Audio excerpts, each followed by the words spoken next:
In this week's video, we'll address the million-dollar question: are major cracks forming in the bullish case? This is a chart that was first presented in a CCM weekly video dated August 19th, 2016. In that video, we used the simple and for illustrative purposes only 30, 40, and 50-week moving averages to make the bullish case. Given the market's performance since August 19th, 2016, it's fair to say that video was helpful. This is what a bullish turn looks like, and this is what a bearish turn looks like. And we made it very clear in that video. To negate a bullish setup, 5 things have to happen. Blue has to drop below red, blue has to drop below green, and the slopes of all moving averages, all 3 of them, have to roll over. Here are the same generic moving averages. Here's the bearish turn that occurred in calendar year 2000, S&P 500. A very, very similar and concerning look in early 2008 for the Dow. Where do we stand after the close on Friday, October 5th, 2018? Have we lost this bullish look, and have we morphed into a bearish look? During Thursday's session, we still had a full-bore bullish look, and if we zoom in, even when the S&P 500 was down 36 points during the day on Friday, October 5th, we still have a full-bore bullish look. Thus, out of the 5 things that have to happen to negate a bullish signal, none of them appear in the observable evidence on the chart of the S&P 500 as of Friday, October 5th. If we link back to the chart of the NYSE Composite, a broader index, we do see that 2 of the 5 things that have to happen to negate the bullish signal have indeed happened. Blue is crossed below red, and blue is now below green on a weekly closing basis. The look of this tells us to keep a flexible, unbiased, and open mind about the weight of the evidence going forward and remaining open to deterioration in the weight of the evidence and deterioration on the chart of the S&P 500, NASDAQ, and Dow. All 3 of those indices have stronger and more consistent correlations to our investments relative to the correlation of the NYSE Composite. However, this is still relevant. And all things being equal, we would prefer to see this chart somewhat correct itself going forward rather than having the other charts morph into something like this. We'll take it day by day. Time will tell. Small caps. This is the look in 2008 we want to avoid. This is the present day look, October 2018. Notice here, when the blue moving average starts to move up, we haven't negated the bearish signal here. This isn't particularly abnormal, and the bearish trend resumes. We would consider these to be relatively slow and later signals from a timing perspective. However, from an observable and measurable evidence perspective, we had morphed from a full-bore bullish look to a full-bore bearish look in calendar year 2000, when the S&P 500 was still trading at 1438. After that, we didn't have to forecast anything. The S&P 500 lost an additional 47%. Similar situation, peaking process 2007, 2008. Come back up, try to make an attempt at the moving averages here. We've got a full-bore bullish look. Blue, the fastest moving averages on the bottom, and the slopes are all negative. After the observable evidence was in place, the S&P 500 lost an additional 52%. There's nothing particularly magical about the 30, 40, and 50-week moving averages. They are a proxy for the messages being delivered by the weight of the evidence. And this is the message being delivered on Friday, October 5th. The concepts in this segment and this chart were originally covered on September 1st, 2016 in a video. That video helped us make the be open to better than expected outcomes case, and subsequently was helpful. From a consistency perspective, if it helped us make the bullish case in 2016, it should also help us make the bearish case when the markets roll over. This is the same 50-day moving average in blue, 200-day moving average in red. There's a discernible shift between the left side of the chart and the right side of the chart. This is the 200-day moving average in isolation, year 2000, 2003, 2007, 2009. How concerning is the present day look? As of October 4th, 2018, not very concerning. Notice here in the S&P 500, the 50-day moving average makes a discernible lower high. NASDAQ, 50-day moving average, a discernible lower high relative to this high. On October 4th, new all-time high. On October 4th, new all-time high. The market dropped on Friday. Here are the same good morning, good afternoon, and good night charts as of October 5th at 1:54 p.m. The S&P 500 still has a sustainable trend look. Same can be said for the Dow and the NASDAQ. And if you're relatively new to these videos, is it possible that these present-day charts morph into something like this? Absolutely, positively, yes. But it hasn't happened yet. And under our approach, we make decisions based on the facts in front of us. We don't forecast and we don't extrapolate. This quote here, covered in September 2016, technical analysis reflects the vote of the entire marketplace and therefore does pick up unusual behavior. By definition, anything that creates a new chart pattern is something unusual. Anything that creates a new chart pattern is something unusual. What is the net aggregate opinion of all market participants or the vote of the entire marketplace look like on October 5th? The three charts that we just covered, Dow, S&P, and NASDAQ, do a nice job of summarizing the weight of the evidence. All of the hard data that we'll be covering this week, including the hard data shown in these three charts, the market is well aware of every concern, including interest rates. If rising interest rates become a problem, which may or may not happen, but if they do become a problem, these charts will eventually morph into something like this. That may happen. It hasn't happened yet. Same concepts, Dow Industrials, 2008, Dow Industrials, October 2018. The same concepts apply to moving averages that apply to price. The longer a market goes sideways, the bigger the move we can expect to get. So far, this breakout in the 50-day moving average after a period of consolidation is holding. We'll continue to take it day by day. As we always note, it's very, very easy when the market's closed over the weekend to understand that the stock market can't go up every day and that volatility is a normal part of all trends.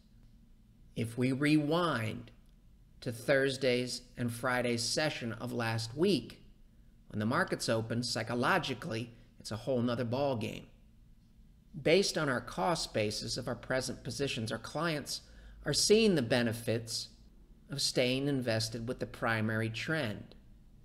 If our goal is to navigate from a point A to a point B that could be several years down the road, it's not physically or mathematically possible for us to do that if we're hitting the sell button every 3 weeks. So our objective is to try to discern between volatility to ignore and volatility to respect. Volatility to ignore and volatility to respect. And that concept applies to all time frames, including shorter time frames. When we watch the market day by day, it's very easy to forget the magnitude of the gains that can occur in the stock market. It's a 251% move from the lows in 1994 to the intraday high in 2000. From this point A to this point B, 105% gain. The longer we can hold on to our cost basis, the easier it is to withstand the volatility to ignore. Example, if you came into Thursday's session and you had a position that was up 20% versus your cost basis and it dropped back 1 to 2%, it's much easier to remain disciplined and stick with the system. The day-to-day volatility is very difficult. If we put a 200-day moving average in there as a proxy for the weight of the evidence and then remove volatile price, it gives us something to manage against. Is the 200-day moving average a perfect indicator? Absolutely, positively no, and we would not recommend that anyone use one input to make decisions, and that's why we use numerous inputs on multiple time frames. The model helps us keep track of a vast amount of information in an efficient and logical manner. This is the peaking process here in the year 2000 from point A to point B. So after the peak, after the evidence had already started to turn, the S&P lost an additional 42%, NYSE 37%, and the NASDAQ 52%.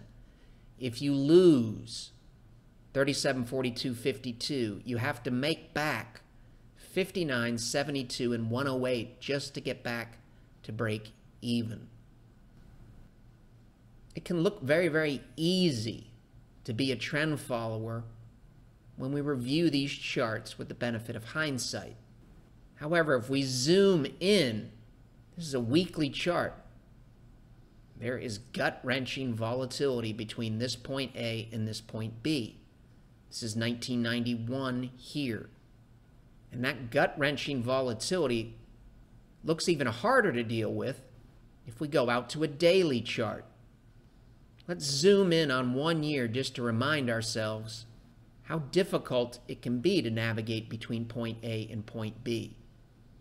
The market basically goes nowhere from this point here to this point here to this point here to this point here to this point here. And yet, despite all of this volatility and all of these givebacks, the gain from point A here to point B here was very satisfying, 14.26%.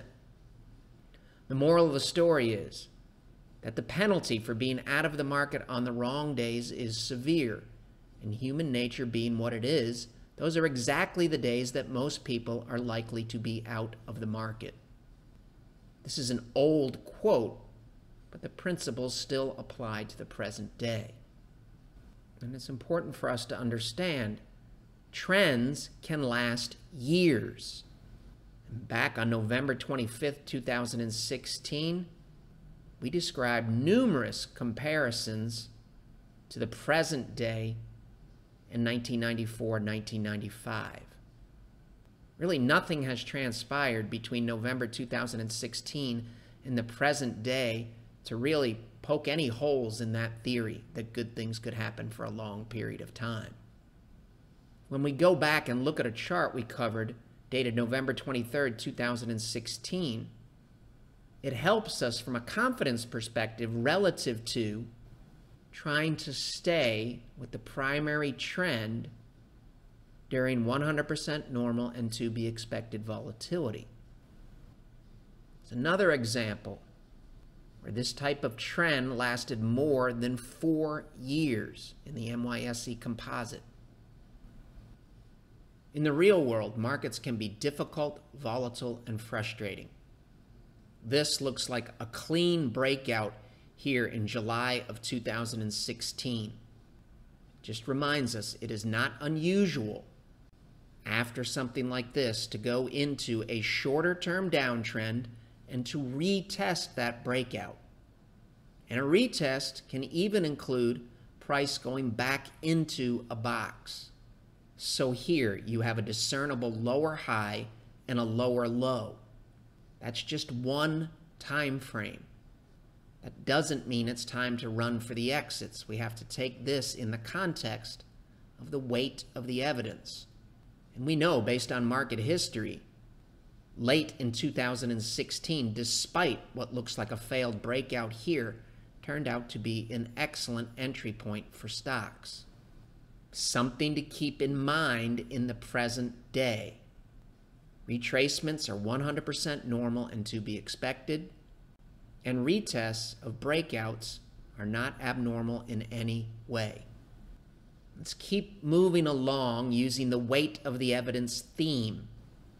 Small cap growth. Slope rolls over early 2008, turns back up here in calendar year 2009. Here's the slope of the line on October 4th, 2018. This is the Vanguard Technology ETF. Basically the same story here. Here's the slope of the 200-day moving average, October 2018. We don't really have anything right now that approximates a rollover look. It may happen, but it hasn't happened yet. Same exact concepts apply to the Dow. This really doesn't look anything like this. And we hear a lot about weakness in global markets, and yet, still in the present day, ACWI, a global stock ETF, still has a constructive look relative to the slope of the 200-day moving average. This would be the look that we would want to avoid. This would be the look that we want to embrace. It helped us in 2016. Therefore, it's prudent to monitor the look of the chart in the present day. Equal weight S&P 500 ETF, rollover look that we want to avoid, present day look. VTI, Vanguard Total Stock Market, does the present day look like this or this? The answer is easy. This looks noisy and complex. This is a slide that we covered on October 28th, 2016 in a weekly video. The concepts are really, really easy. This mutual fund shorts the NASDAQ 100. So this is like shorting the triple Qs in the ETF world. If the 200-day moving average, the slope turns up for shorting the NASDAQ, that would be bearish for being long. After we could see this, the slope turned up on January 22nd, 2008. After that, the S&P 500 lost an additional 49%, and the NASDAQ lost an additional 45%. We didn't have to forecast anything. We simply had to have a way to monitor the weight of the evidence and transform that into action and an allocation in the real world. Was it helpful in the dot-com bust? Yes. The 200-day for shorting turned up on November 13th, 2000. After we could see that, measure it, and put it in a model, the NASDAQ lost an additional 62%. Here's the NASDAQ here. Here's when the short turned up here. Therefore, in the present day, are we seeing something like this that would tell us it may be time to start a migration strategy towards the exits? The answer is no. Here's the slope of the moving average for the short on October 3rd, 2018. It doesn't appear to be even close to turning up. This chart was covered in the November 4th, 2016 video. 100-day here, 150 and 200 for the S&P 500. We don't have a rollover look here. Have we morphed into a concerning look in the present day? The answer is not yet. And all three of the moving averages are printing new all-time highs in October 2018. In a bear market, you never hear about moving averages printing new all-time highs. We do hear about moving averages printing new all-time highs in bull markets. And the same concept would apply to a 10-day moving average all the way out to a 50-month moving average. That's the beauty of fractals. We treat a 1-minute chart exactly the same as an annual chart. This is a stock bond chart taken directly from the November 18th, 2016 video. That video and this chart told us to be open to better than expected outcomes. This is very, very close to morphing into a full-bore bullish look after being in a full-bore bearish look. How does the exact same chart look with the exact same moving averages today? We still have a full-bore bullish look in October 2018. Sometimes it's easy to forget how volatile the markets were around Brexit and around the U.S. election in 2016. It's always good to remember, breakouts on a retest can appear to morph into failed breakouts. That helps us understand that that's also possible in the present day. Doesn't mean the world is over if price goes into the orange box, and it doesn't mean a new bear market has started if price goes all the way back into this yellow box here. It is one piece of evidence. We use this chart as constructive. Keep an open mind about better than expected outcomes. November 18th, 2016. TLT relative to SPY. This is our migration away from defensive assets toward growth. This slope is rolling over against TLT relative to SPY, the 200, and this is the look of the 50-day here. Thus, this was a constructive look here for equities in November of 2016. And we still have a constructive look for equities in October of 2018. We'll continue to take it day by day. Still November 2016. More bullish evidence. XRT breaking out relative to XLP. We do see some deterioration here. This is one of our shorter term downtrends now. This is a lower high here, and this is a lower low. This is telling us to keep an open mind. This is some real data deterioration here. However, the slope of the 200-day moving average is still very constructive looking. But a look like this tells us we have to remain open to all outcomes, from wildly bullish to wildly bearish. Still, November 2016, here's a bullish breakout that we covered. This chart came straight from that video. How does this index look today? Does it look like it's rolling over? No. Our 100, 150, and 200 printing new all-time highs, October 2018. If we're going to use hard evidence and the model properly, discipline is an incredibly large part of the equation. This chart's dated November 30th. It's a monthly chart. This is the last trading day of November 2016. This is the S&P 500 breaking out of a long-term consolidation box and a constructive turn in monthly MACD. It was covered on December 2nd, 2016. And in that video, we said it was a relatively rare turn and had been very, very helpful from a probability perspective in the past, from both a bullish and bearish perspective. Here's the exact same moving average on October 4th, 2018. We did not lose the constructive look. And since this is a monthly chart, and since it's only October 5th, it probably makes sense to look at it at the end of September. This looks like kind of a test and a successful test. There's quite a bit of white space back between the two lines. Nothing particularly alarming here yet. Covered these three charts, December 2016. Constructive evidence then, SPY versus TLT. Monthly, we get the bullish cross, MACD. This really doesn't look anything like this concerning look that happened the month the S&P 500 peaked in 2007. And it looks a lot like this constructive turn here that occurred in June or July 2009. This is the exact same chart today. MACD here looks a lot more like this constructive look here and really doesn't look anything like this concerning look late in calendar year 2007.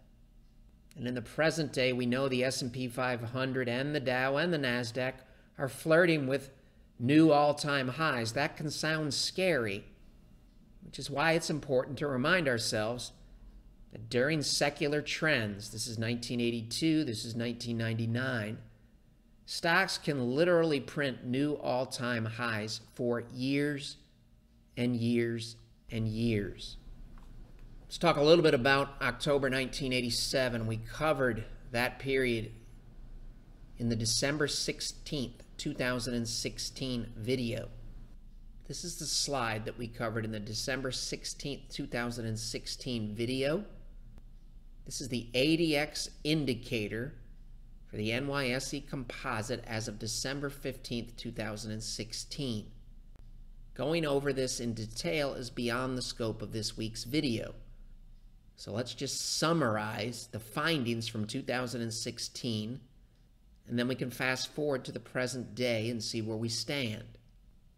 In 2016, Black ADX, if we draw a horizontal line over, was in a very, very similar spot to 1994, which was a constructive period. It was also in a very, very similar spot to 1982. When we get this big white space look here at elevated levels, so there's two things happening here. One is Black ADX is very, very high.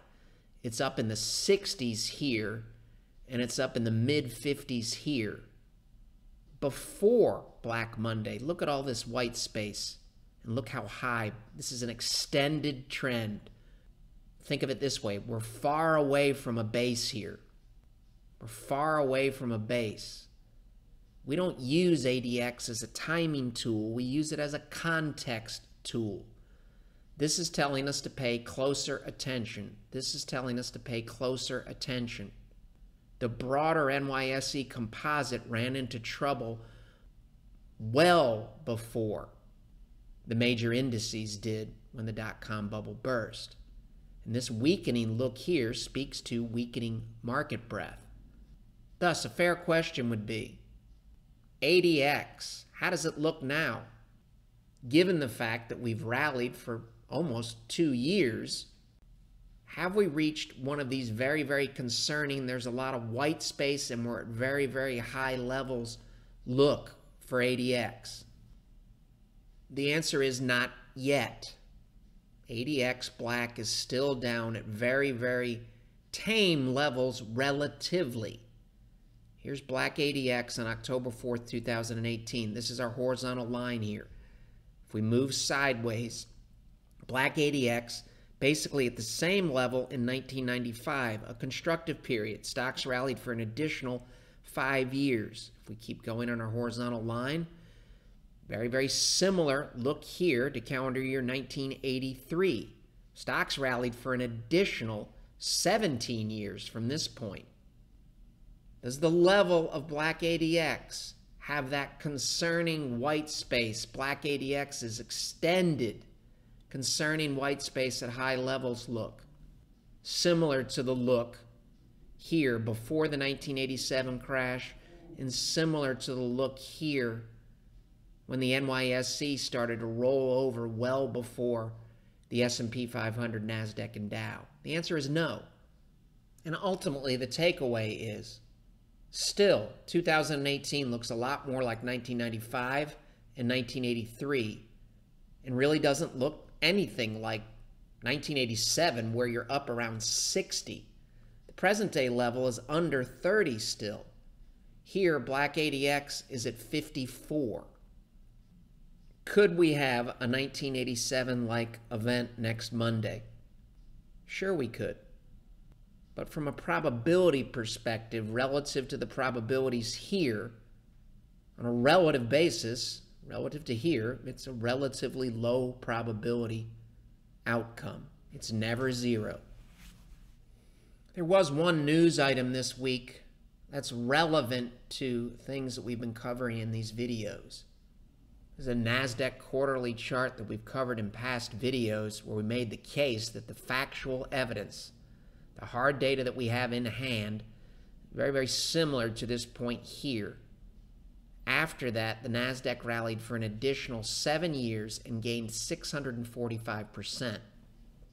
You may also remember, way back in December of 2016, we said we had that very, very rare outside year. And the last time that it happened was in 1982. Obviously, 1982 was a fantastic time to invest. We're building context here. We also know that 2015 was the year that nothing worked. Stocks, bonds, cash go nowhere. This speaks to major indecisiveness. This outside year speaks to major indecisiveness and a sharp reversal in a bullish manner during the course of the year. Asset class behavior and a very, very rare annual technical signal told us to be open to much, much, much better than expected outcomes in the years ahead. The charts that we've covered in past videos, this one from December 30th, told us to keep an open mind about much, much better than expected outcomes. We made the case that 1954, very, very similar to this breakout here. After this happened, the S&P 500 tacked on an additional 365%. This point here, 2013, very, very similar to this point here in 1982.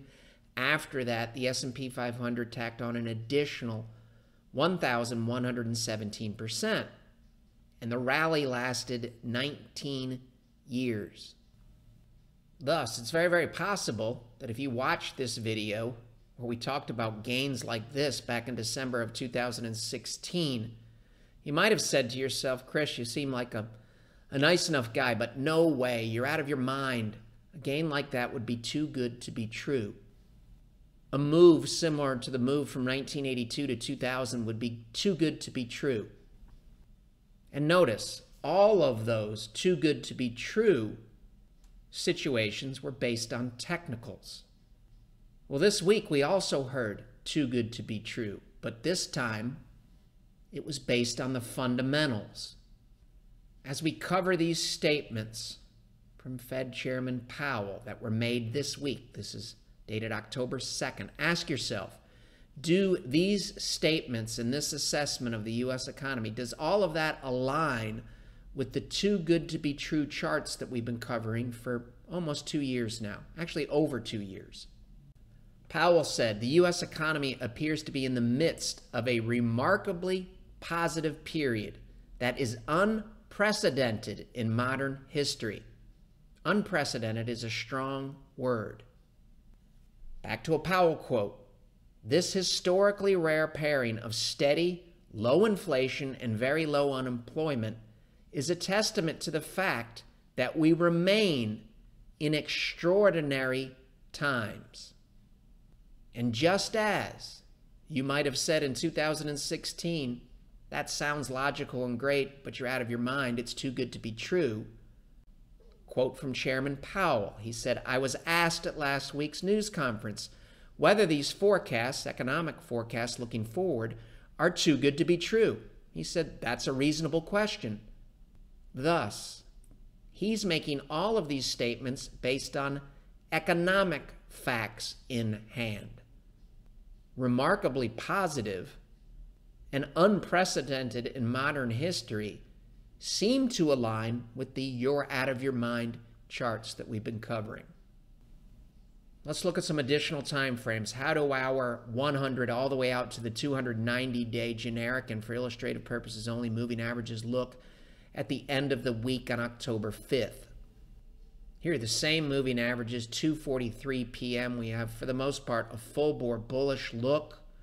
This is October 4th. You can see prices above all of the moving averages, and the slopes of all of them remain up on Friday. This really doesn't look anything like this or this, where really bad things happened after this morphine look here. And it's fair to say that the present day, October 2018, this looks a lot more like this, and it looks a lot more like this constructive period early in 1996. With price above the moving averages, we have to be open to price revisiting these moving averages at some point in the future. That is not abnormal.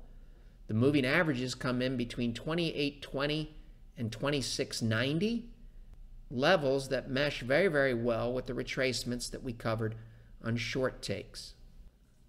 If volatility continues, it's extremely important that we try to limit checking off these common misstep boxes. When we covered this constructive look in November of 2016, from a conceptual perspective, this looks relatively easy. We've morphed from a full bore bearish look. We can see this, measure it, and put it in a model. The observable evidence is now full bore bullish. Executing off of that is a whole nother story. Why? Because when we look at that chart 2 years later, we're stripping out real money being involved, our egos, our emotions, the psychology of the markets, trying to master ourselves so we don't push that sell button, and we don't really remember any of the concerns of the day. We're just looking at moving averages. When we get to the present day, including last week, when we have red screens and negative signs, all of this is back in the equation, which is why it's so important to have realistic expectations about trying to navigate between a point A and a point B that could be several years down the road. Thus, while it's pretty clear the facts that we have in hand today still look constructive. In fact, when the market was down 25 points during Friday's session on October 5th, Kathy updated the trend strength portion of the market model. It has a long-term score and a shorter-term score. The scores are based on 200-plus questions about the S&P 500's health on multiple time frames. The scores are scaled between 0 and 100. A score of 50 would tell us, for the most part, that 50% of the questions were returning bullish responses. The scores on October 5th, 2018, 100 and 100.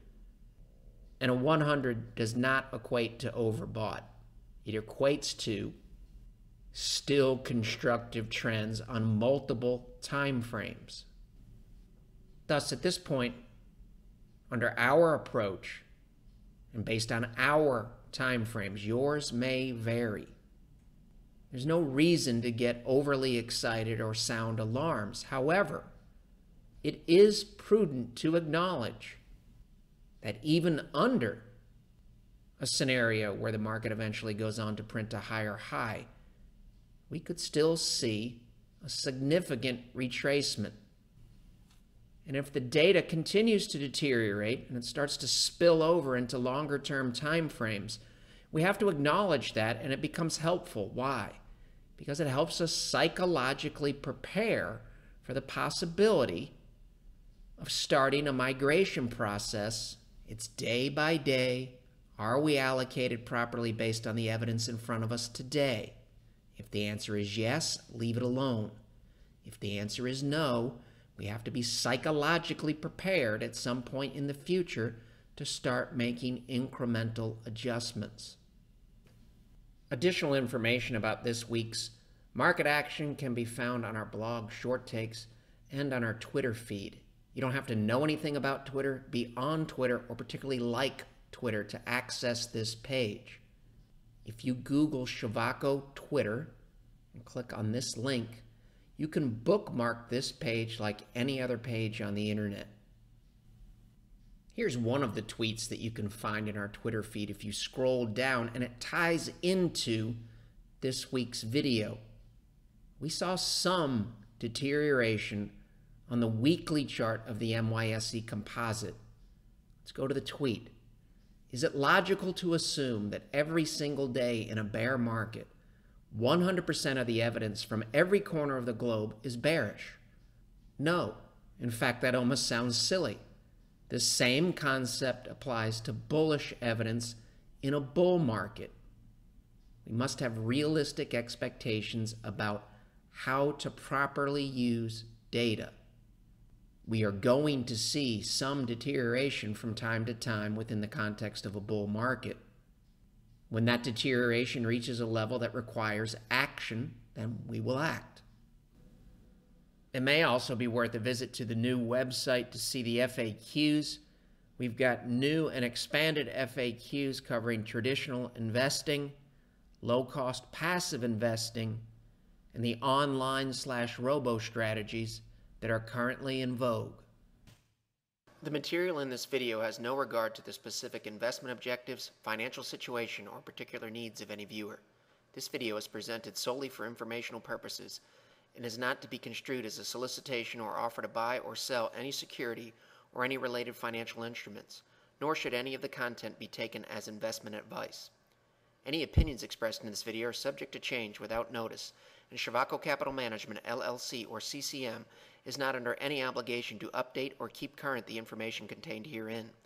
CCM and its respective officers and associates or clients may have an interest in the securities or derivatives of any entities referred to in this material. CCM accepts no liability whatsoever for any loss or damage of any kind arising out of the use of all or any part of this material. We recommend that you consult with a licensed and qualified professional before making any investment decision.